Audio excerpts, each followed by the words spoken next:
안녕하십니까. 2026년이 시작되는 첫날 솔위드코인의 KJ 인사드립니다. 새해 복 많이 받으십시오. 오늘은 비트코인, 이더리움, XRP, 솔라나 이 코인들의 2026년 토종 비결을 보며 복습하는 의미로 하나씩 다시 뜯어보고 맛보는 시간을 가볍게 가져보겠습니다.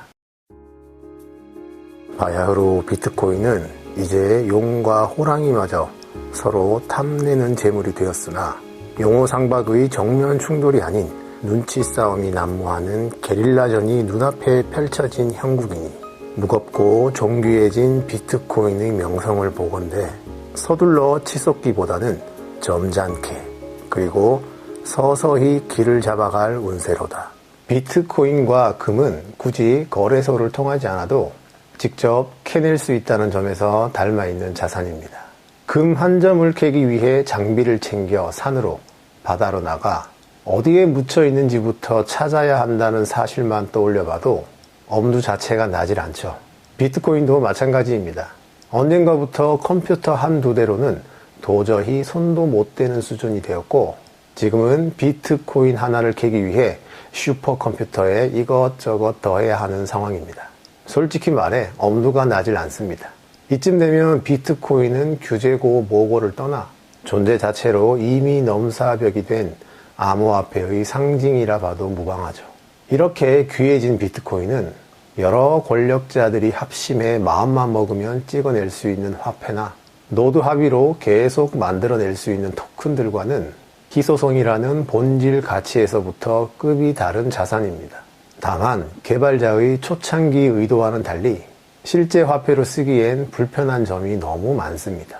그래서 제 생각에 비트코인은 정부 간섭 없는 완전한 프라이빗 결제 수단이라는 초기 이상은 결국 완전히 달성하지는 못했지만 이제는 국가 경쟁력이라는 현실적인 문제 속에서 다른 자산들이 하나 둘 힘을 잃어갈 때 어쩔 수 없이 선택하게 되는 최종 자산의 형태로 그 가치를 전혀 다른 방식으로 키워가고 있다고 봅니다. 만약 중국이 2010년 무렵부터 미국 장기 국채 보유량을 줄이며 미국을 직접적으로 위협하지 않았다면 미국이 비트코인을 전략적으로 바라볼 필요도 없었을 것이고 가격 역시 지금과 같은 수준까지 오지는 않았을 거라 생각합니다.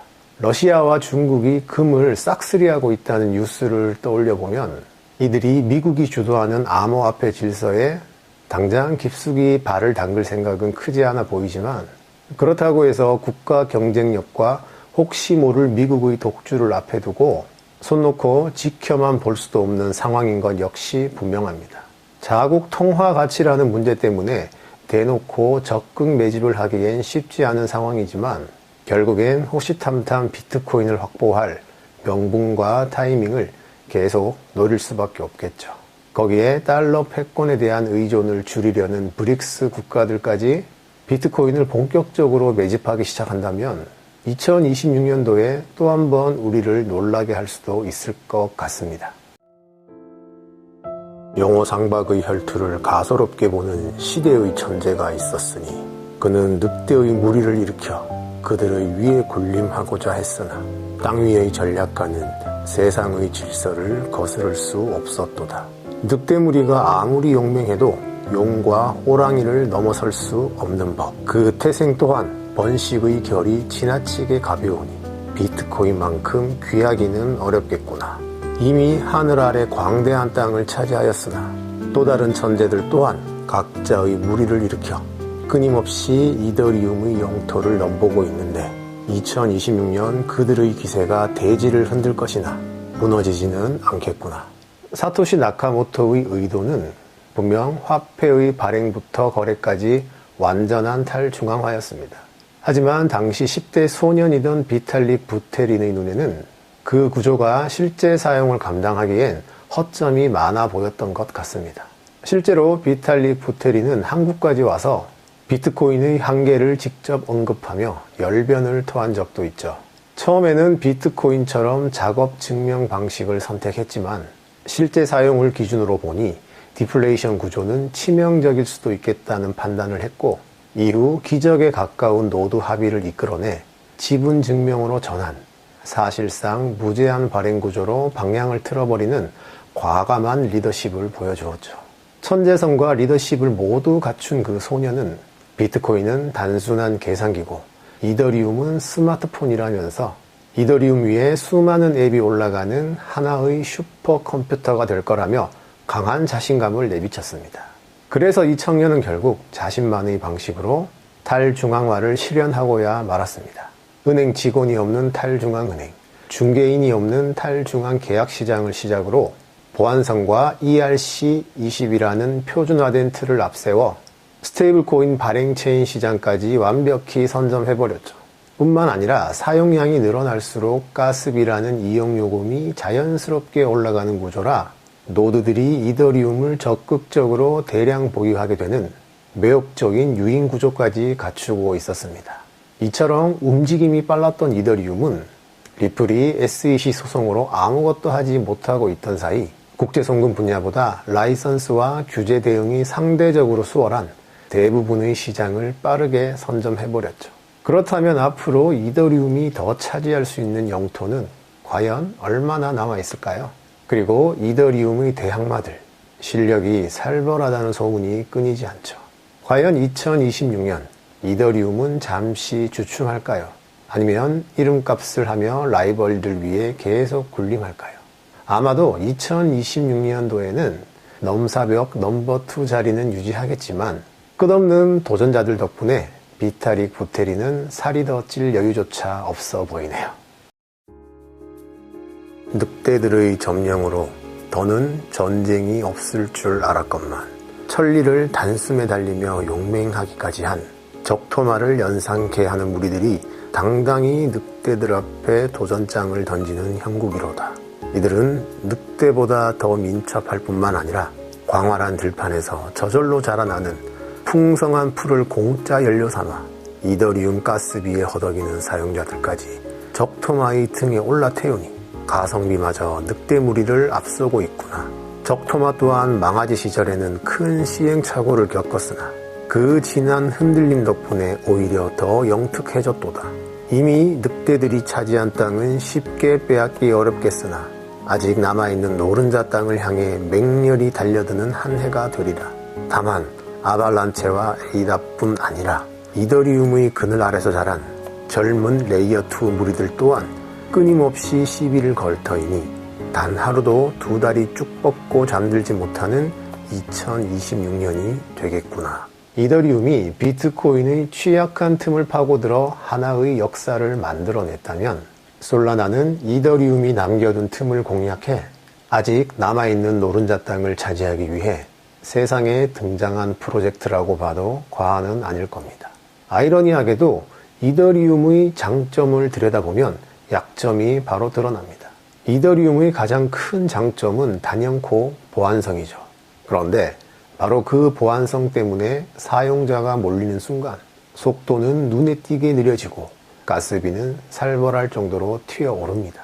비탈릭 부테린이 레이어2 실험을 끊임없이 이어가고 있는 이유도 결국 가스비와 속도라는 이 구조적 한계를 해결해 보려는 시도라고 볼 수 있습니다. 솔라나는 통신업계 출신 개발자들이 주도해 만든 프로젝트입니다. 그래서 빠르게 처리한다는 목표에는 타협이 없었고 속도 하나만큼은 끝내줍니다. 물론 속도에 몰두하다가 사고가 있었던 적도 있지만 현재는 언제 그랬냐는 듯 다시 흐름을 타고 있습니다. 제 생각엔 말이죠. 1000세대 아파트 단지의 보안을 위해서 500명 정도의 요원만 있어도 충분할 것 같은데 이더리움은 1000세대 단지에 보안 요원을 몇만 명 배치해둔 시스템처럼 느껴집니다. 그래서 유지비는 과하게 들고 방문자 한 명이 들어올 때마다 신원 확인을 반복하느라 시간과 비용을 계속 소모하는 구조가 되는 거죠. 이더리움 레이어2의 본질은 결국 일단 소수의 보안 요원으로 빠르게 신분 확인해서 통과시키고 나중에 이더리움 본부에 최종 보고만 하라는 방식이죠. 그런데 입주자들 입장에서는 관리비를 이더리움에도 내고 레이어2에도 내는 이중 부담 구조로 느껴질 수밖에 없죠. 반면 솔라나는 파이어댄스라는 엔진을 장착한 이후 보안 요원들의 신분 확인 속도와 정교함이 차원이 달라졌습니다. 이더리움의 보안 요원이 시속 110km 제한이 걸린 자동차라면 솔라나의 보안 요원은 제로백 2초짜리 스포츠카에 가깝죠. 심지어 이런 스포츠카를 더 저렴한 비용으로 운영할 수 있습니다. 그렇다면 과연 솔라나는 이더리움과 레이어2, 아발란체 같은 강자들 틈에서 속도와 비용이라는 무기로 남은 영토 전쟁에서 승리할 수 있을까요? 제 생각에는 2026년 확장력만 놓고 본다면 이더리움보다 솔라나가 한 발 앞서갈 가능성이 높아 보입니다. 시대의 영웅들이 인간의 법과 질서가 거의 닿지 않는 대자연이라 불리는 탈중앙의 세계를 꿈꾸며 세상에 나왔으나 홀로 그 대자연을 벗어나 법과 질서가 가장 촘촘히 짜인 세계로 들어가 최상위 권력들이 두 손 가득 움켜쥔 채 절대 놓지 않으려는 철옹성을 정면으로 건드리며 이를 허물고자 나섰으니 굳이 보고 듣지 않아도 얼마나 큰 시련을 겪었을지는 불을 보듯 뻔하도다. 허나 권력자, 호랑이, 용과 늑대, 적토마까지 모두 합심해 누르려 해도 그 생명의 불꽃은 끝내 꺼지질 않았구나. 2026년은 도약을 위해 두 발을 세우고 날개를 터는 형국과 더불어 캐대현의 이제가 오늘의 영광을 맞이하기 전 고독 속에 웅크린 채 버텨낼 수밖에 없었던 그 시절의 모습이 겹쳐 보이는구나. 우선 이제를 좋아하시는 분들께 저희 비유가 불쾌했을 수도 있겠다는 생각이 듭니다. 혹시 그러셨더라도 새해이니만큼 너그럽게 이해 좀 부탁드립니다. 그렇습니다. XRP는 탈중앙의 가치는 속옷처럼 안에 두고 중앙화의 옷을 걸친 채 무모한 도전에 나섰습니다. 이 무모함 때문에 결국 소송까지 당했고 특히 비트코인 맥시멀리스트들에겐 욕도 참 많이 먹었죠. 대부분의 프로젝트들은 법인 구조가 아니라 SEC가 소송 걸고 싶어도 걸 대상을 찾기 어렵지만 리플은 괜히 별나게 법인으로 출발한 탓에 제대로 브레이크 걸렸죠. 그런데 현실을 한번 봐보자고요. 본인이 투자한 암호화폐가 거대 제도권에 채택되길 바라지 않는 투자자가 과연 단 한 명이라도 있을까요? 이더리움, 솔라나, 아발란체, 그리고 수많은 레이어2와 프로젝트들. 이들이 싸우는 전장은 디파이, NFT, 게임 시장입니다. 결국 이 판은 한정된 땅을 놓고 벌이는 땅 따먹기식 경쟁일 수밖에 없습니다. 한쪽이 커질수록 다른 한쪽의 몫은 자연스럽게 줄어드는 구조죠. 반면 XRP가 노리는 전장은 함께 나눠 먹자며 달려드는 프로젝트가 10년이 지나도록 단 하나도 나타나지 않았습니다. 리플이 법인으로 출발한 이유는 애초에 노린 곳이 규제와 법 위에서만 움직이는 제도권 금융이었기 때문이죠. 법인이어야 규제에 대응할 수 있고 각국이 요구하는 라이선스를 확보할 수가 있습니다. 이더리움과 솔라나의 주 전장인 탈중앙 금융, 탈중앙 계약, 게임 시장은 기존 기득권의 핵심 밥그릇을 직접 건드리지 않기 때문에 기존 권력과 정면으로 충돌할 일도 적었고 규제 저항 역시 훨씬 낮았습니다. 그 결과 실사용 확산 속도 면에서는 XRP를 앞설 수 있었던 거죠. 하지만 그들은 연간 수조에서 수십조 달러 시장을 두고 땅 따먹기 전쟁을 벌이고 있는 반면 리플은 연간 수천조 달러 단위의 시장에 독보적인 존재감으로 확실하게 스며들고 있습니다. 그래서 지금의 솔라나와 XRP 가격 차이, 더 나아가 이더리움과 XRP의 가격 격차를 보고 마치 모든 가치가 이미 결정된 것처럼 상황을 판단해서는 안 된다고 생각합니다.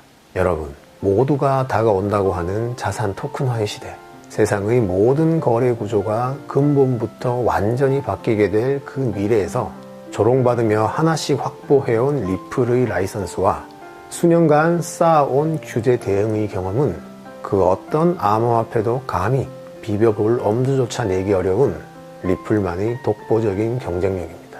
하루에도 수만 건 이상의 법적 소유권이 정확히 이전되어야 하는 제도권에서 규제와 라이선스를 무시한 채 분산 원장 프로젝트를 선택하는 일은 사실상 불가능에 가깝습니다. 또한 책임 소재와 계약 구조를 분명히 하기 위해서도 재단 형태의 프로젝트들보다 법인으로 움직이는 리플이 유리할 수밖에 없습니다. 지금 세상의 흐름은 어떻습니까? 국가와 기관들은 규제를 점점 더 명확히 하고 있고 이 흐름은 2026년에서 멈추지 않고 그 이후까지 이어질 가능성이 훨씬 높아 보입니다. 가격의 변동성과 함께하는 삶이 너무 괴롭다면 실사용이 더 분명해진 그때 XRP를 매수해도 늦지는 않겠죠. 다만 그 시점의 가격이 어떻게 되어 있을지는 각자의 상상에 맡겨보겠습니다. 이렇게 실사용이 아직 턱없이 부족함에도 불구하고 수년째 XRP의 시가총액이 스테이블코인과 거래소 토큰을 제외하면 변동성 큰 알트코인 중 3위권을 유지하고 있다는 사실과 이더리움과 솔라나처럼 무제한 발행이 아닌 총 1000억 개로 발행의 끝이 정해져 있다는 구조. 이 두 가지가 과연 무엇을 의미하는지 한 번쯤은 깊이 생각해보자는 말씀을 드리며 저는 이만 물러나겠습니다. 긴 영상 끝까지 늘 함께 해주시는 분들께 진심으로 감사드립니다. 다음 영상에서 뵙겠습니다.